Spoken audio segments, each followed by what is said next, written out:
નમસ્કાર અમારા વહાલા પેન્શનર મિત્રો, નિવૃત્ત કર્મચારી મિત્રો, ભાઈઓ તથા બહેનો, સ્વાગત છે આપનું આપણી આ યુટ્યુબ ચેનલ ભાવેશ મકવાણા ન્યૂઝમાં। તો બધાને જય શ્રી કૃષ્ણ, જય માતાજી, હર હર મહાદેવ।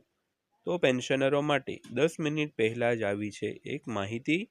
તો હવેથી પેન્શનરોને ઓછામાં ઓછું 34,000 પેન્શન તો મળશે જ। તો જાણો કેવી રીતે, તો વિડીયોમાં અંત સુધી બન્યા રહેજો એટલે બધી જ માહિતી તમને વ્યવસ્થિત રીતે સમજાઈ જાય।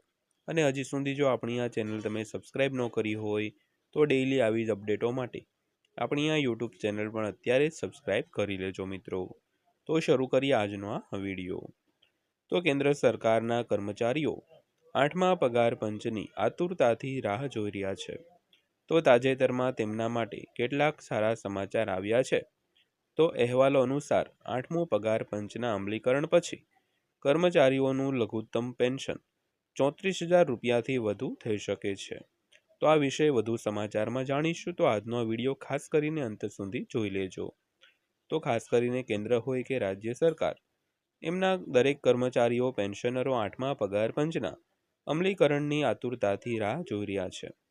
તો તેમના માટે કેટલાક સારા સમાચાર પણ આવી રહ્યા છે। અહેવાલો અનુસાર વાત કરીએ તો 8મા પગાર પંચના અમલ પછી કર્મચારીઓને મળતું લઘુત્તમ પેન્શન ઓછામાં ઓછું 34,000 રૂપિયા છે તે થઈ શકે છે। તો જાણીશું કેવી રીતે આજના વિડીયોમાં, તો વિડીયો ખાસ કરીને અંત સુધી જોઈ લેજો। તો 8મા પગાર પંચ વિશે કર્મચારીઓમાં ઘણી ચર્ચા ચાલી રહી છે। તો નવા પગાર પંચ લાગુ થયા પછી પગાર અંગે ઘણી અટકળો લગાવવામાં આવી રહી છે। તો એવું કહેવામાં આવી રહ્યું છે કે 8મા પગાર પંચના અમલીકરણ પછી કર્મચારીઓનો લઘુત્તમ પગાર 34,000 રૂપિયાથી વધુ થઈ જશે। તો ચાલો આ સમાચારમાં 8મા પગાર પંચ સંબંધિત અપડેટ્સની વાત કરીએ। તો સૌથી પહેલાં વાત કરીએ તો કામદાર સંગઠનોની માંગણીઓ શું છે।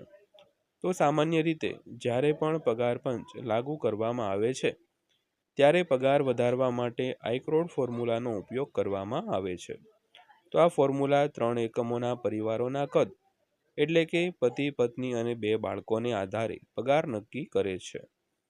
જો કે કર્મચારીઓને હવે વધતી જતી ફુગાવાના પ્રતિભાવમાં 3 થી 5 કુટુંબ એકમો સુધી વધારો કરવાની માંગ છે તે કરી છે। તો જો સરકાર આ માંગણી સ્વીકારે છે તો ફિટમેન્ટ ફેક્ટર 3 થી ઉપર વધવાની શક્યતા છે, જે હાલમાં 2.57 છે મિત્રો। ત્યારબાદ વાત કરીએ તો પગારની ગણતરી કેવી રીતે કરવામાં આવશે। તો 7મા પગાર પંચ હેઠળ વર્તમાન કર્મચારીઓ માટે લઘુત્તમ મૂળભૂત પગાર લગભગ 18,000 રૂપિયા છે। તો ફિટમેન્ટ ફેક્ટર 3 પર સેટ કરવાથી લઘુત્તમ પગાર વધીને 26,000 રૂપિયા થઈ જશે। જો સરકાર યુનિયનની માંગ સ્વીકારે છે તો ફિટમેન્ટ ફેક્ટર વધીને 3.68 થશે, જેનાથી લઘુત્તમ મૂળભૂત પગાર લગભગ 34,560 રૂપિયા થશે મિત્રો। ત્યારબાદ વાત કરીએ તો નવા પગાર પંચનો અમલ છે તે ક્યારે થશે। તો 8મા પગાર પંચના અમલીકરણથી કર્મચારીઓ અને પેન્શનરો બંનેને ફાયદો થશે। તો જેમ જેમ ફિટમેન્ટ ફેક્ટર વધશે તેમ તેમ મૂળભૂત પેન્શન તેમજ કર્મચારીઓના પગારમાં વધારો થશે। તો સરકાર દર 10 વર્ષે એક નવું પગાર પંચ લાગુ કરે છે।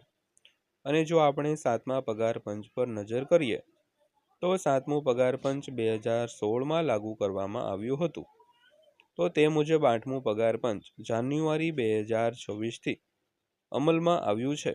જો કે સરકારે તેનો અમલ ક્યારે કરશે તે અંગે કોઈ સત્તાવાર જાહેરાત છે તે કરી નથી મિત્રો। તો મિત્રો આ હતી આજની માહિતી પસંદ આવી હોય, વિડીયો સારો લાગ્યો હોય તો વિડીયોને એક લાઇક કરજો અને આવી માહિતીઓ મેળવવા માટે આપણી આ ચેનલ સબસ્ક્રાઈબ કરી લેજો। તો ફરીવાર પાછા મળીશું એક નવા વિડીયો સાથે, નવી માહિતી સાથે। ત્યાં સુધી સૌને જય હિન્દ, વંદે માતરમ।